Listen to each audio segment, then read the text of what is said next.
হিমালয়ের দুর্গম পাহাড়ি অঞ্চলে সুউচ্চ পাহাড়ের গায়ে ঝুলে তারা এক ধরনের বিরল লালচে মধু সংগ্রহ করে। এই মধু সাধারণ কোনো মধু নয়। এর এক ফোঁটা খেলে মানুষের মধ্যে হ্যালুসিনেশন বা বিভ্রম সৃষ্টি হতে পারে। এই অনন্য বৈশিষ্ট্যের কারণে পৃথিবীর নানা প্রান্তে একে ম্যাড হানি বা পাগলা মধু নামে চেনা হয় এবং এর দামও অনেক বেশি। তবে এই মধু সংগ্রহের কাজ অত্যন্ত বিপজ্জনক।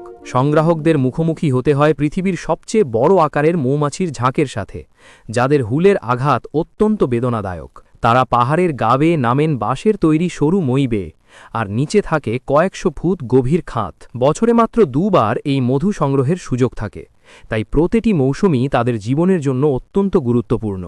এই কঠিন ও ঝুঁকিপূর্ণ কাজের মাধ্যমেই তারা টিকিয়ে রেখেছে তাদের প্রজন্মের ঐতিহ্য এবং আয়ের মূল উৎস। তাই আজকের ভিডিওতে আমরা আপনাকে দেখাতে চলেছি কিভাবে হিমালয়ের এই মানুষগুলি তাদের জীবন বাজি রেখে সংগ্রহ করে এই রহস্যময় পাগলা মধু। আমি অর্পণ, আপনাদের স্বাগত রহস্য কথায়। এটি সেই দেশ যেখানে জন্ম হয়েছে রহস্যময় ম্যাড হানি বা পাগলা মধুর।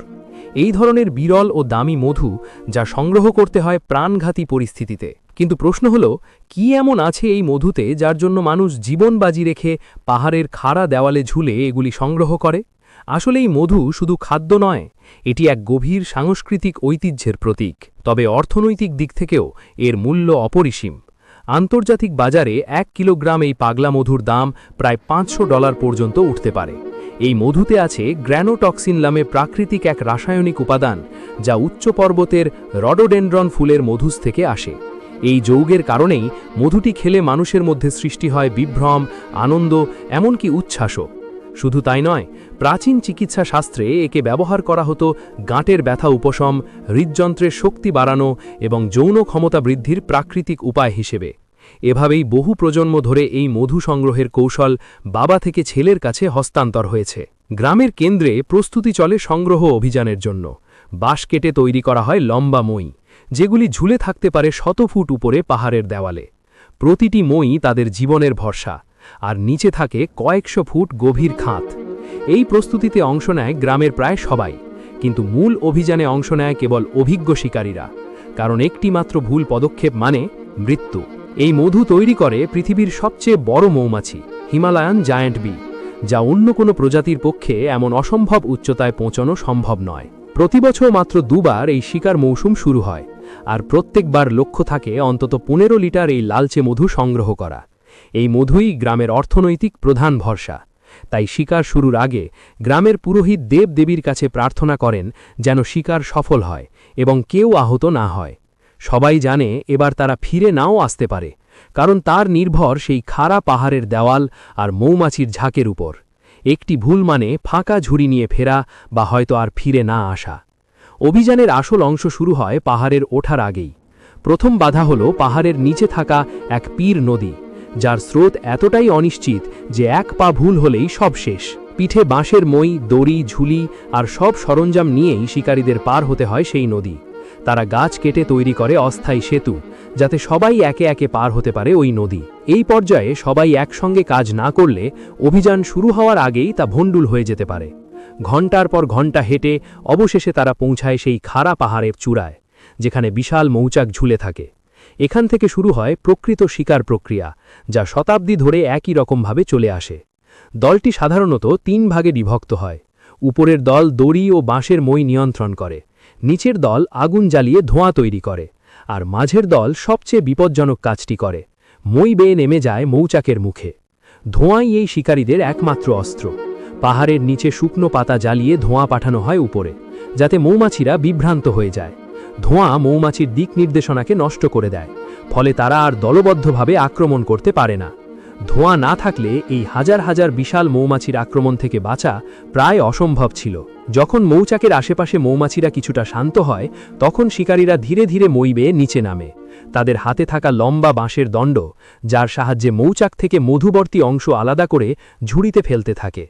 প্রতিটি পদক্ষেপ নিতে হয় নিখুঁতভাবে, কারণ সামান্য ভুলেই দড়ি ছিঁড়ে যেতে পারে আর শত শত ফুট নিচে পড়ে যেতে পারে মধুর ঝুড়ি কিংবা শিকারী নিজেই। সবকিছু নিয়ন্ত্রণ রেখে কাজ করলেও বিপদের আশঙ্কা থেকেই যায়, তাই পাহাড়ের ঢালে দাঁড়িয়ে থাকা দলের সদস্যরা ক্রমাগত নির্দেশ দেয় দড়ি ঠিক রাখে, আর নিচে থাকা দল মৌমাছিদের মনোযোগ সরিয়ে দেয় ধোঁয়ার সাহায্যে, যা নির্ভর করে গোটা অভিযানের সাফল্য। একবার মৌচাক শান্ত হয়ে পড়লে তখনই আসে সেই সময়, মধু সংগ্রহের মুহূর্ত। যেহেতু মধু সংগ্রহের সময় পাহাড়ের গায়ে ঝুলে থাকা প্রতিটি মুহূর্তই জীবন মৃত্যুর খেলা, তাই এক শিকারী ঝুড়ি ধরে রাখে মৌচাকের মুজে, আর অন্যজন লম্বা বাঁশ দিয়ে আঘাত করে মৌচাকের অংশ আলাদা করে ফেলে। খালি পায়ে 100 ফুট উপরে, শুধুমাত্র বাঁশের মই ও দড়ি ভরসা। এভাবেই চলে প্রকৃত মধু সংগ্রহের কাজ। এই অবস্থায় তাদেরকে অনেক মৌমাছির কামড়ও খেতে হয়, তাই মৌমাছির হুলের আঘাতে শরীর জ্বলে ওঠে। কিন্তু এই শিকারীরা বছরের পর বছর ধরে এমন কষ্ট সহ্য করতে শিখেছে। অভিজ্ঞরা খালি পায়ে থাকে, কারণ পায়ের সংবেদনশীলতা দিয়ে তারা ভারসাম্য রাখতে পারে বেশি নিখুঁতভাবে, যেখানে জুতোর তলা পিছলে যাওয়ার ভয় থাকে। তবে কাজটি এতটাও নিখুঁত নয়, কারণ প্রতিটি মৌচাকের টুকরো ঝুড়িতে পড়ে না। অনেক অংশ নিচে পড়ে যায় পাথরের গায়ে, আর প্রতিটি হারানো টুকরো মানে কম আয়, কম মধু। ঘণ্টার পর ঘণ্টা চলতে থাকে এই প্রক্রিয়া, আর ক্লান্তি ধীরে ধীরে শরীরকে গ্রাস করে নেয়। কিন্তু মনোযোগ হারালে এখানে মৃত্যু নিশ্চিত। পাহাড়ের উপরের দল ভারী ঝুড়ি টেনে তোলে, মধু নামিয়ে রাখে, তারপর খালি ঝুড়ি আবার নিচে পাঠিয়ে দেয়। তবে শিকারীরা জানে পুরো মৌচাক নষ্ট করা যাবে না, কিছু অংশ রেখে দিতে হয় যাতে মৌমাছিরা আবার বাসা বানাতে পারে। কারণ হিমালয়ের এই বিশাল মৌমাছির সংখ্যা ইতিমধ্যেই কমে আসছে। জলবায়ু পরিবর্তন এবং বন ধ্বংসের কারণে অল্প কিছু কাপড় ও মুখে পাত্তা কাপড়ের আবরণ ছাড়া শিকারীদের তেমন কোনো সুরক্ষা থাকে না। এই মৌমাছির হুল সাধারণ মৌমাছির থেকে অনেক বেশি বিষাক্ত, তবুও তারা থেমে থাকে না। অবশেষে ঘণ্টার পর ঘণ্টা পরিশ্রমের পর মৌচাকগুলি থেকে যতটা সম্ভব মধু সংগ্রহ করা হয়। দড়ি টেনে সবাই ফিরে আসে পাহাড়ের উপরে, সাথে নিয়ে আসে সোনালি তরলের মতো সেই মূল্যবান মধু। তবে এই প্রক্রিয়া চলাকালীন অনেকেরই মৌমাছির কামড় খেতে হয়। চামড়ায় গেঁথে থাকে মৌমাছির হুলগুলি, যা একে একে তোলা হয়। অনেকের মুখেও হুল বিদ্ধ হয়ে যায়, তবুও সবার মুখে হাসি, কারণ তারা জানে মৃত্যুর মুখে দাঁড়িয়ে আজও তারা জিতে এসেছে। দীর্ঘ ও বিপদসংকুল সংগ্রামের শেষে 3টি দল আবার এক জায়গায় মিলিত হয়, এবং শুরু হয় শেষ ধাপ, মধু নিষ্কাশন। হাতে মৌচাকগুলিকে পেশাই করা হয়, আর সেখান থেকে ধীরে ধীরে ঝরে পড়ে সোনালি তরল মধু। স্থানীয় গাছের তৈরি ছাকনিতে আটকে যায় মোম আর মৃত মৌমাছি, রেখে যায় শুধু প্রকৃতির খাঁটি উপহার, পাগলা মধু। তবে বর্তমানে এই মধুর পরিমাণ ধীরে ধীরে কমে আসে। আগে যেখানে এই মৌচাক থেকে প্রায় 10 থেকে 12 লিটার মধু পাওয়া যেত, এখন তা 5 লিটারের নিচে নেমে এসেছে, কারণ আগের মতো বড় মৌচাক এখন আর খুঁজে পাওয়া যায় না। প্রতি বছর বন উজাড় আর জলবায়ু পরিবর্তনের কারণে মৌচাকের সংখ্যা অর্ধেকে নেমে এসেছে। একদিকে যেমন প্রকৃতি উড়ো হয়ে উঠেছে, অন্যদিকে নতুন প্রজন্ম গ্রাম ছেড়ে শহরে চলে যাচ্ছে, এবং দূরে সরে যাচ্ছে পাহাড়ের এই প্রাচীন ঐতিহ্য। তবুও এই শেষ প্রজন্মের মৌমাছি শিকারীরা এখনও পাহাড়ের গায়ে ঝুলে নিজের জীবন বাজি রেখে এই মধু সংগ্রহ করে। তাদের কাছে এর মূল্য কারণ প্রকৃতির প্রতি শ্রদ্ধা, পূর্বপুরুষের স্মৃতি আর বন্যতার সাথে এক অদ্ভুত বন্ধন। কিন্তু প্রশ্ন থেকে যায়, আর কতদিন টিকে থাকবে এই প্রাচীন প্রথা? আর কত প্রজন্ম দেখবে এই দুঃসাহসিক মধু সংগ্রহের দৃশ্য? আপনার কি মনে হয়, বর্তমান সময়ে পৃথিবীর যেমন পরিবর্তন আর মানুষের যা কার্যকলাপ, তাতে টিকবে এই ঐতিহ্য? আপনার মতামত আমাদের কমেন্ট বক্সে লিখে জানাতে পারেন।